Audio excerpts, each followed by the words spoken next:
আসসালামু আলাইকুম। আমরা সবাই ভালো আছি। আশা করি আপনারা সব ভালো আছেন। আমি যেভাবে ঘরে বিরিয়ানি বানাই এইভাবে আপনাদের শেয়ার করি। আশা করি আপনাকেও ভালো লাগবে বিরিয়ানি রেসিপি। ভালো লাগলে লাইক দিবেন, কমেন্টস করবেন, চ্যানেল সাবস্ক্রাইব করে দিবেন। এখন চলেন মূল রেসিপিতে যাই। এখানে 1 কেজি মুরগির মাংস লইছি। আদা বাটা, রসুন বাটা, জিরা বাটা, লবণ, হলুদের গুঁড়া, মরিচের গুঁড়া, একটুখানি লেবুর রস, একটু তেল দিছি। আর ঘরে যেগুলো মশলা লইগুন দিয়ে দিছি। আপনাদের আরো বেশি থাকলে আপনারা আরো দিলে বেশি দিতে আরো। এখন ভালো করে মাখিয়ে একটু সময় রাখি দিই। আপনাদের এত সময় থাকলে আপনারা 1 ঘন্টা রাখতে পারেন। আর আবার বিরিয়ানির নেশা উঠলে অত সময় থাকতে পারি না।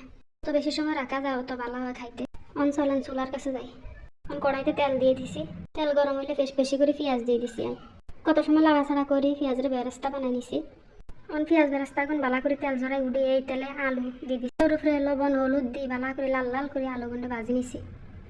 আর আবার বিরিয়ানিতে আলু না দিলে আর ভালো লাগে না। আপনারা আলু না খাইলে স্কিপ করতে পারেন। বিরিয়ানিতে আলু দিলে দেখতে বেশি সুন্দর লাগে। আলুগুলো উঠাই নিছি। উঠাই আবার এই তেলে পেঁয়াজ দিয়ে দিছি। পেঁয়াজগুলো একটু ভাজা হইলে আগের ম্যারিনেট করে রাখা মুরগির মাংস দিয়ে দিলাম। মুরগির মাংস কিন্তু ভালো করে রান্না হইলে উপরে অল্প গরম মশলা দিয়ে ভালো করে লাড়ি সাড়ি উঠাই নিছি। আবার আরেকটা ডেকচি বয়াই দিলাম গ্যাস চুলায়। ডেকচিতে বেশি করে সয়াবিন তেল দিয়ে দিছি। তেল গরম হইলে পেঁয়াজ দিয়ে দিছি। পেঁয়াজ একটু ভাজি আগের থেকে ধুই রাখা ফুলার চাল দিয়ে দিছি। চাউল একটু লাড়ি সাড়ি আদা বাটা, লবণ, চিনি, সাদা বিরিয়ানি মশলাও দিয়ে দিলাম। একটু সময় লাড়াচাড়া করে আগের থেকে ভাজি রাখা আলু মুরগির মাংস দিয়ে দিছি। কত সময় লাড়াচাড়া করে ভালো করে ভাজি দিছি।